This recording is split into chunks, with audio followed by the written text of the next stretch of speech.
ती निश्चितपणे गणेश तुम्हाला काही वेळासाठी थांबवतो. भाजपचे नेते प्रवीण दरेकर सध्या आपल्या सोबत आहेत. प्रवीणजी, एकनाथ शिंदे आणि राज ठाकरेंची भेट होतीये, आपण कसं पाहता या भेटीकडे? मला वाटतं महाराष्ट्राला एक राजकीय संस्कृती आणि परंपरा आहे. कुठल्या पक्षात असलं तरी राजकीय संबंध महाराष्ट्रातले नेते मंडळी त्या ठिकाणी ठेवतच असते. आणि तसं पाहिलं तर शिंदे साहेब आणि राज साहेब हे एका विचारधारेतनं बाळासाहेबांच्या नेतृत्वाखालील हिंदुत्वाच्या विचारधारेतनं पुढे आलेलं नेतृत्व आहे. आणि त्याच्यामुळे जर जुने स्नेही या निमित्ताने एकत्रित येणार असेल तर मला वाटतं त्याचा आनंदच व्हायला पाहिजे. आणि महायुतीच्या दृष्टीनं अशा प्रकारे सौहार्दाचं वातावरण जर निर्माण होत असेल ते महायुतीला पोषक आहे, सर्वसामान्यांच्या हिताचं त्या ठिकाणी आहे. कारण आज जर या ठिकाणी राजसाहेब आणि शिंदे साहेबांची भेट होत असेल, स्वाभाविकपणे मुंबईची चिंता सगळ्यांना आहे. राज्याचे मुख्यमंत्री स्वतः मुंबईच्या विकासामध्ये जातीनं त्या ठिकाणी लक्ष देत आहेत. आणि अशा वेळेला पुन्हा जर शिंदे साहेबांकडे नगर विकास खाता आहे, MMRDA रिजन आहे, राज ठाकरे साहेबांच्या काही संकल्पना मुंबईच्या विकासाच्या असू शकतात. या जर राजकारणा पलीकडे जाऊन सगळे एकत्रित होऊन मुंबईला त्या ठिकाणी चांगला आकार जर देणार असतील तर मला वाटतं मुंबईकरांना तमाम त्या ठिकाणी आनंद त्या ठिकाणी होईल. आणि त्याच्यामुळं केवळ राजकीय उद्देशातनं या भेटीकडे त्या ठिकाणी पाहता येणार नाही.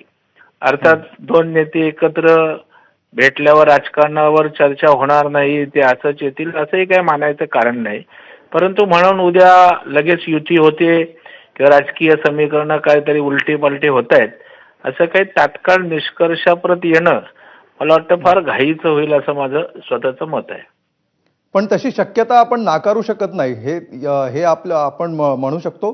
ज्या प्रकारे तुम्ही जे काही समान धागे सांगितले दोन्ही नेत्यांमधले, अगदी शिवसेना प्रमुख बाळासाहेब ठाकरे यांच्या मुशीत घडलेले दोन नेते, विकासाचा मुद्दा असेल, तर ह्याचे फक्त सदिच्छा भेटी पलीकडे जाऊन मुंबई महानगरपालिकेमध्ये सुद्धा हे धागे असेच जोडलेले राहू शकतात, अशी शक्यता 50% तरी दिसतीये का तुम्हाला? पहिलं मी राजकारणात अशा प्रकारचं बोलायचं धाडस करू शकलो असतो, परंतु ज्या वेळेला उद्धवजी ठाकरे साहेबांनी बाळासाहेबांचा विचार सोडून, हिंदुत्वाचा विचार सोडून जेव्हा काँग्रेसची हातमिळवणी केली त्या दिवशी राजकारणात काहीही होऊ शकतं यावर माझा विश्वास त्या ठिकाणी बसायला लागला.